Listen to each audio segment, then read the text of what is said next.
The grand chamber of the Galactic Council sparkled under the light of 3 artificial suns. 200 representatives from the most advanced civilizations in the known universe sat in their floating pods, their attention fixed on the small blue hologram spinning in the center of the room. It was a seemingly unremarkable planet, the third one from a yellow star in a spiral arm of an average galaxy.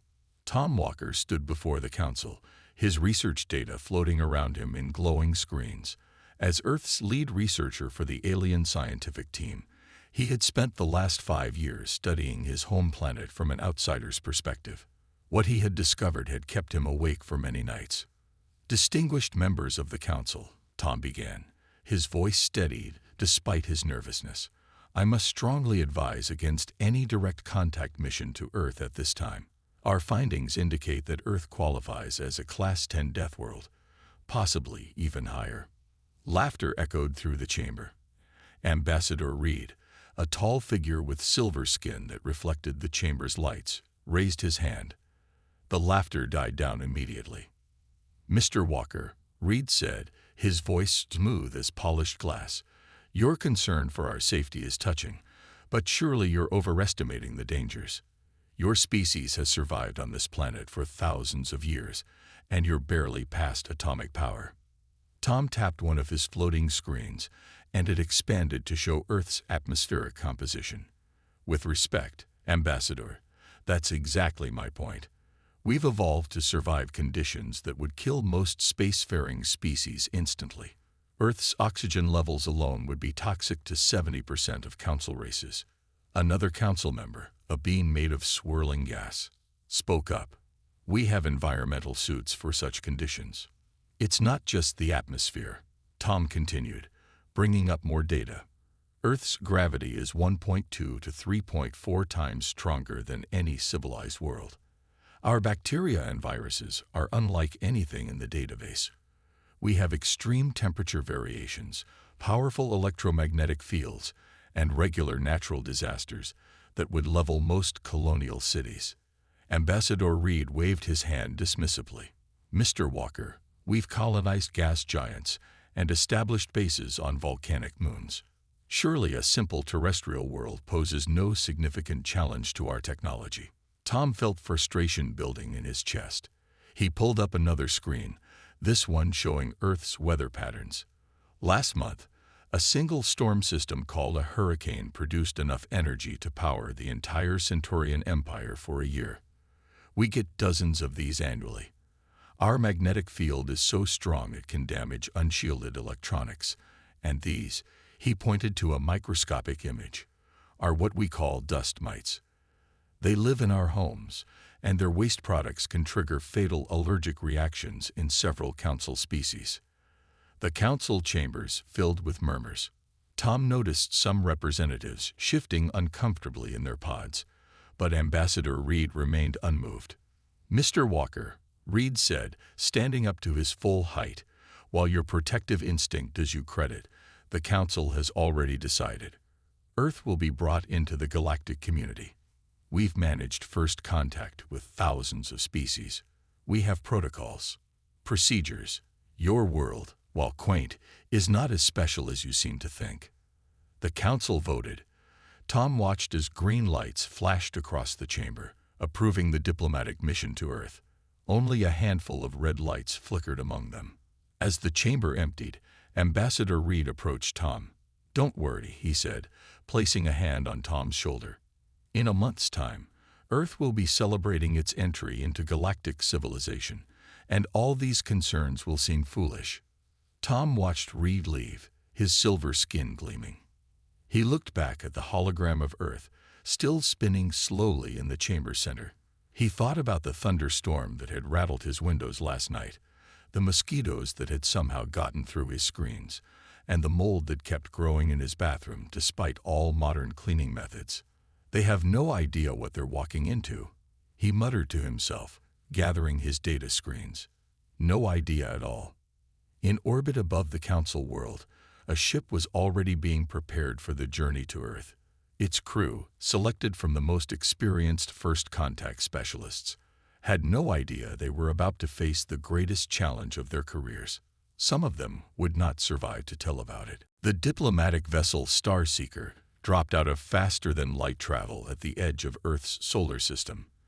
Ambassador Reed stood at the bridge's main viewport, watching as the blue planet grew larger in their view. Behind him, his crew worked at their stations, running final checks on their equipment. "Fascinating," said Mark, the ship's lead biologist. He adjusted his scanning equipment, frowning at the readings.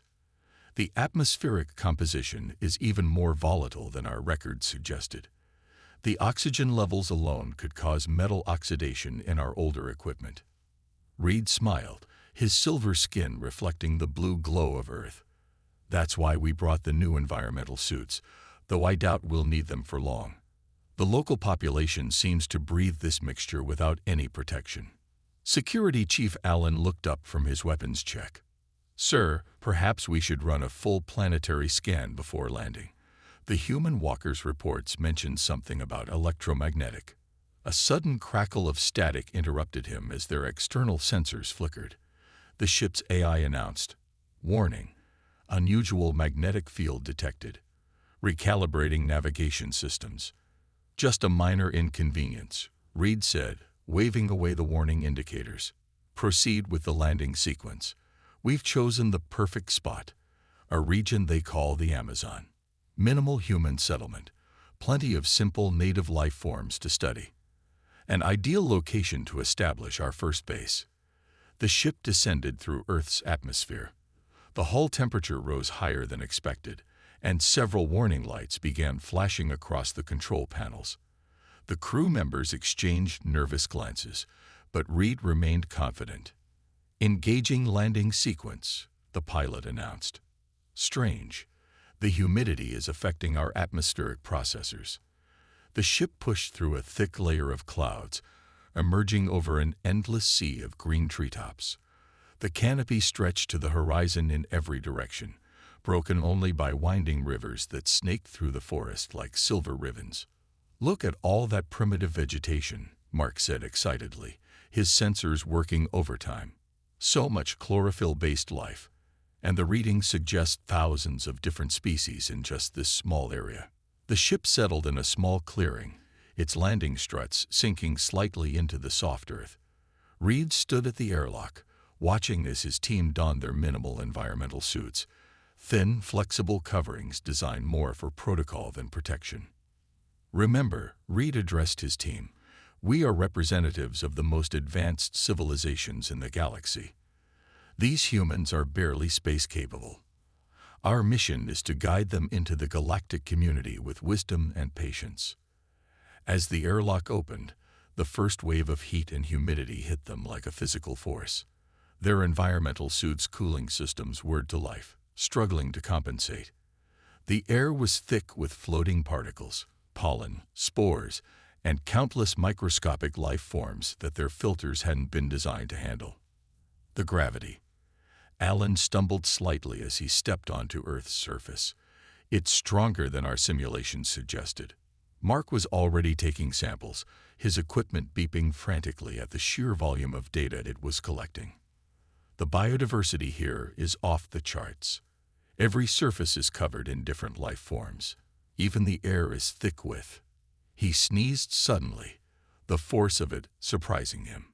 Reed stepped onto the soil of Earth, his boots sinking slightly into the ground. "See, nothing our technology can't handle. Now, let's set up our base camp." And a deep, rumbling sound interrupted him. The team looked up at the sky, which had darkened considerably in the few minutes since they landed. Lightning flashed in the distance, and the wind began to pick up. "Just a little weather," Reed assured his increasingly nervous team. "Set up the protective field generators." And another flash of lightning, much closer this time, was followed immediately by a deafening crack of thunder. The team's communication systems crackled with interference, and several pieces of their advanced equipment simply shut down. As rain began to fall in sheets and the wind howled through the trees, Reed felt the first stirring of doubt. But it was too late. They were already committed to their mission, and none of them yet realized that this was just the beginning of Earth's challenges. The storm passed as quickly as it had arrived, leaving the alien team drenched and their equipment sparking. The heavy humidity made their environmental suits cling uncomfortably to their bodies, and the stronger gravity of Earth made every movement require extra effort. Status report. Reed called out, trying to maintain his authority despite his silver skin being covered in mud from a fall during the storm. Mark sneezed again, louder this time. Sir, something in the air is causing a reaction in most of the team. Our biological filters weren't designed for this level of everything. He gestured at his medical scanner, which was displaying a long list of unknown particles. The protective field generators are offline, Alan reported, wiping water from his equipment panel. And our communications with the ship are intermittent. This planet's electromagnetic field is much more volatile than we expected. Reed stood up straighter, ignoring the strain in his muscles from Earth's gravity. These are minor setbacks. We've dealt with harsh environments before. Mark, start analyzing those biological samples. Alan, see if you can. A loud screech from above interrupted him. The team looked up to see a group of colorful birds taking flight, their calls echoing through the forest. But it wasn't the birds that made them freeze. It was what the birds were fleeing from. Dark clouds were gathering again, but these were different from the storm before. They moved like a living thing, and as they got closer, the team realized they were looking at a massive swarm of flying insects. Inside the ship. Now, Alan shouted, but they were too slow. The swarm, millions of mosquitoes drawn by the heat signatures of their equipment, descended upon them. Their environmental suits, designed to protect against radiation and toxic gases, proved useless against the tiny insects.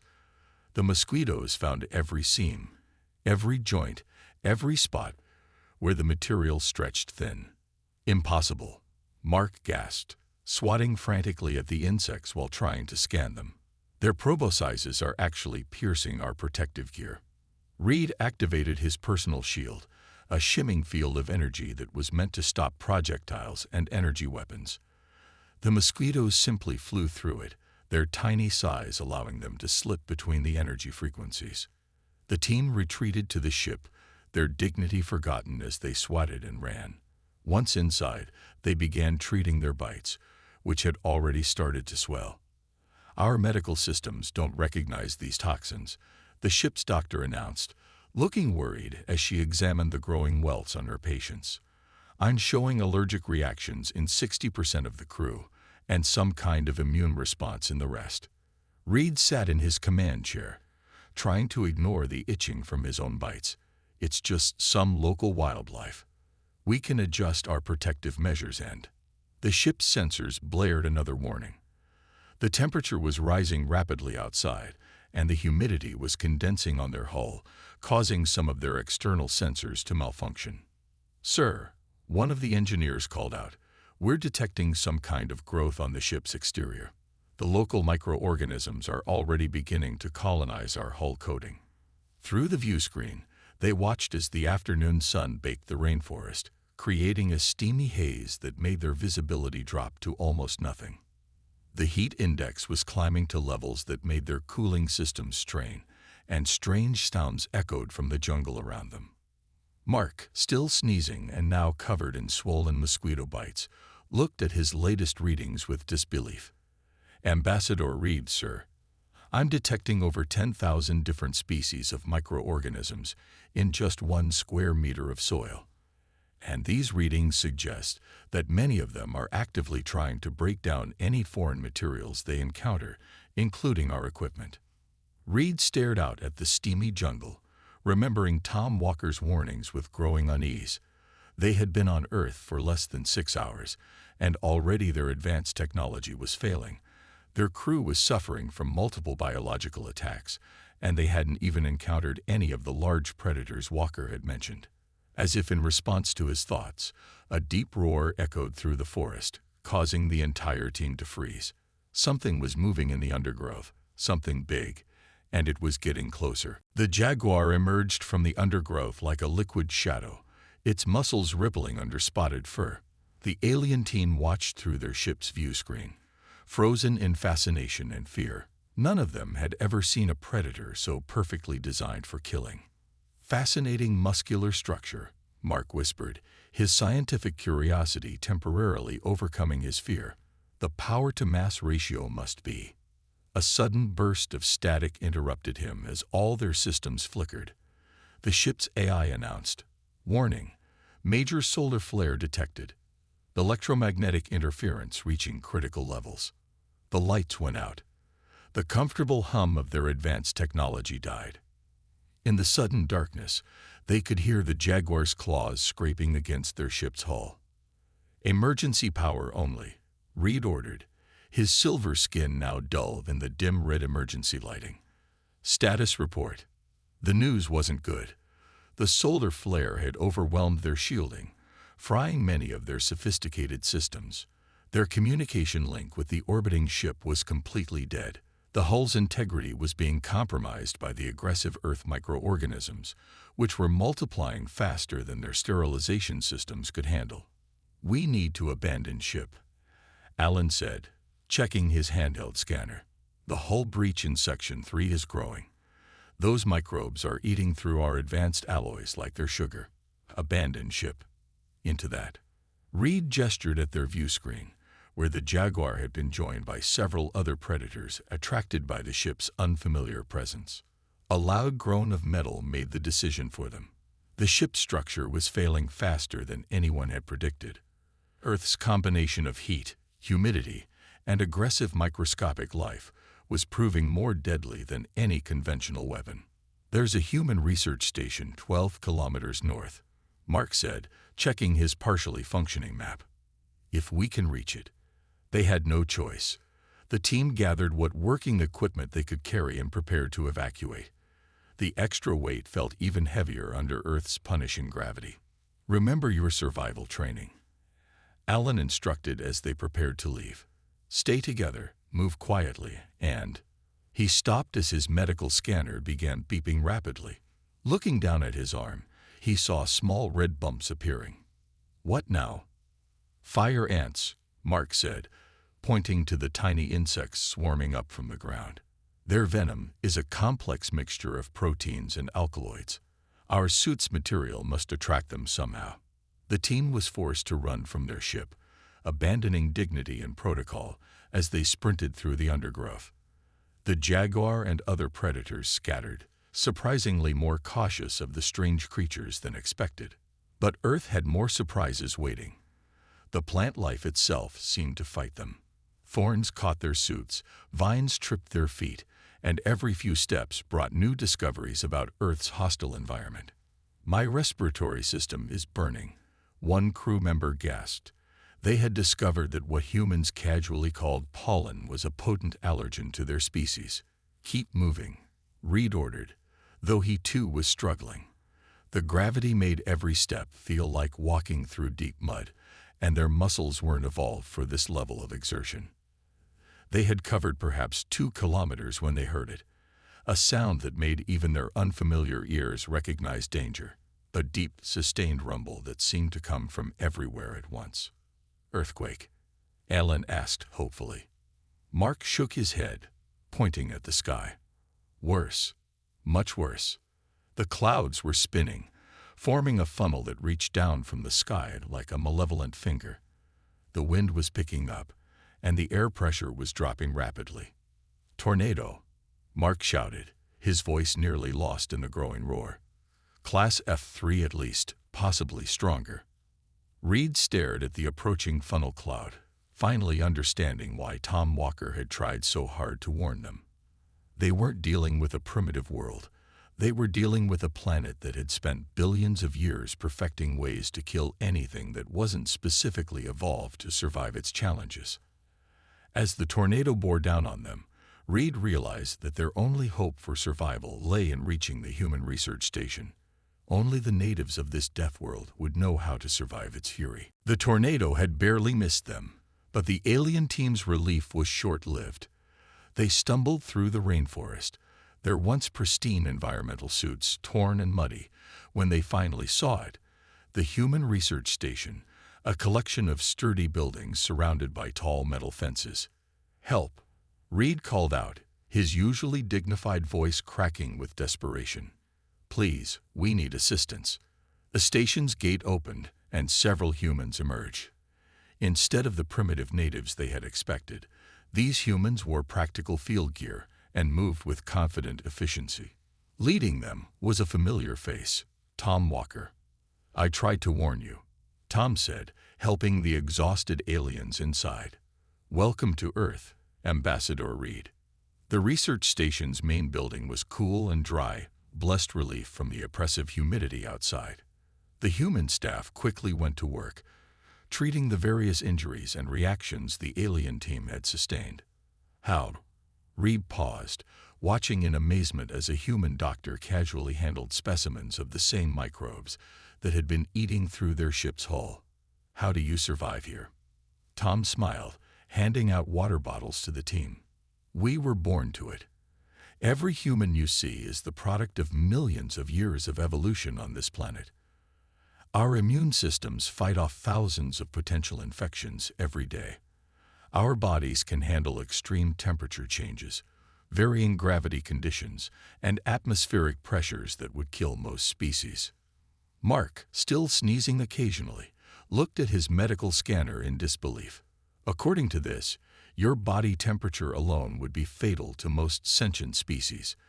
And these readings, your muscles are dense enough to function in crushing gravity, your bones can withstand incredible stress, and your digestive system can process substances that would be considered toxic on most worlds." A loud crash of thunder made the alien team jump, but none of the humans even seemed to notice. A young researcher walked past, casually swatting a mosquito that had somehow gotten inside. "That's the thing about Earth," Tom explained. "Everything here is in constant competition. Our plants evolved toxins, so our animals evolved immunity. Predators got stronger, so prey got faster. Even our bacteria and viruses are locked in an endless arms race with our immune systems." Through the window, they watched as human workers calmly went about repairing storm damage, seemingly unbothered by the heat, insects, and heavy gravity that had devastated the alien team. "Your technology," Reed said quietly, his silver skin dulled with exhaustion. "It's not as advanced as ours, but it works here," Tom finished. "Everything we build has to survive Earth's conditions. Our electronics have to work despite electromagnetic interference. Our buildings have to withstand hurricanes and earthquakes. Our medicines have to fight constantly evolving pathogens." The alien team watched in amazement as the humans demonstrated their daily routines. They filtered deadly microbes from their water without a second thought. They applied creams to protect against radiation from their sun. They checked weather reports that would describe catastrophic conditions on most worlds as partly cloudy. "I understand now," Reed said, looking at his torn environmental suit. "We thought we were coming to lift up a primitive species, but we were wrong. Your people aren't primitive. You're survivors, warriors. You've conquered a world that would kill most species in hours." Tom nodded, but his expression was serious. "That's why I tried to warn the Council. Earth isn't just our home. It's our training ground. Every human is a veteran of a lifelong war against a planet that's constantly trying to kill us, and we win that war every single day." As if to emphasize his point, the building shook with another thunderclap. The aliens flinched, but the humans continued their work without pause, masters of a world that had shaped them into one of the toughest species in the galaxy. 3 days after the diplomatic team's disastrous landing, a rescue ship entered Earth's atmosphere. Unlike the first vessel, this one was a heavy-duty exploration craft, built for extreme environments.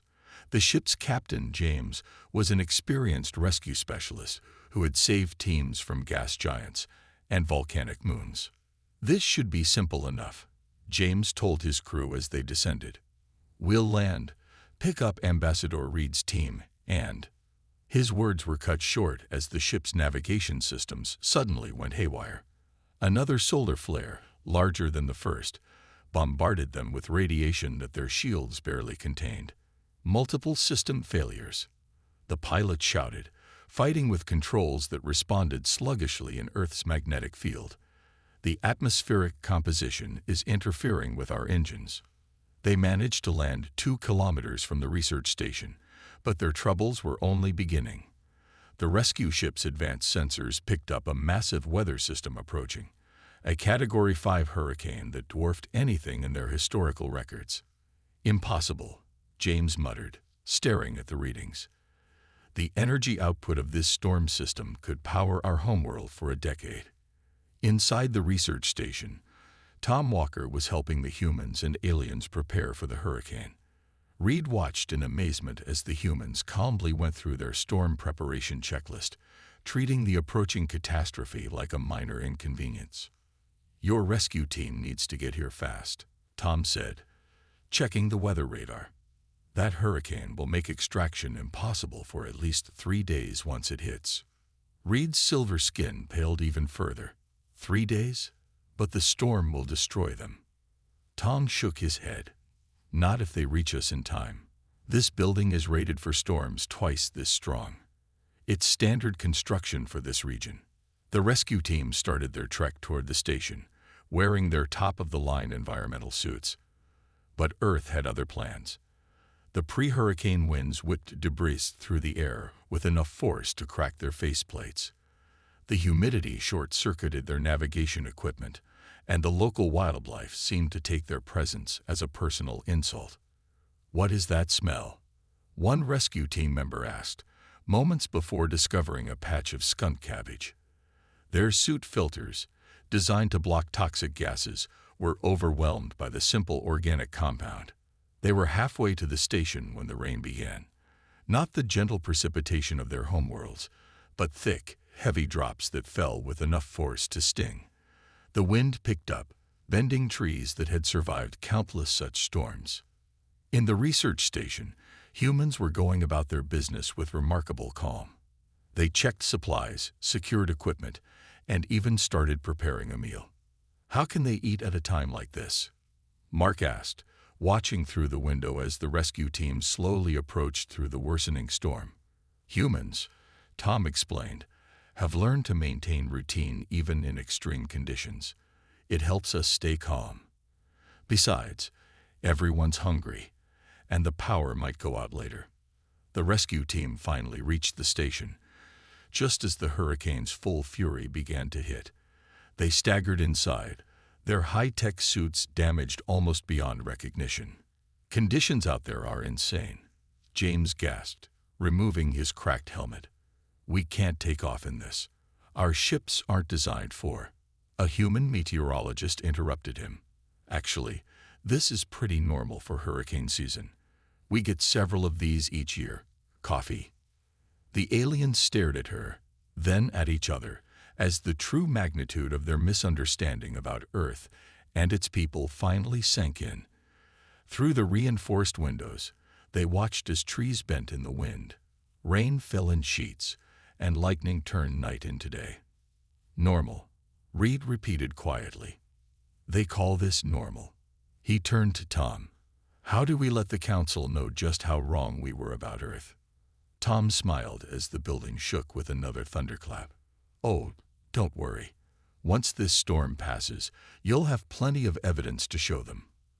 Assuming, of course, you survive the next few days of what we humans call mild hurricane season." The Grand Chamber of the Galactic Council was silent as Ambassador Reed presented his report. His once pristine silver skin still bore marks from Earth's environment, and his voice shook slightly as he spoke. "Distinguished members of the Council," Reed began, "I stand before you today to admit a grave error in judgment. Our assessment of Earth was not just wrong, it was dangerously wrong."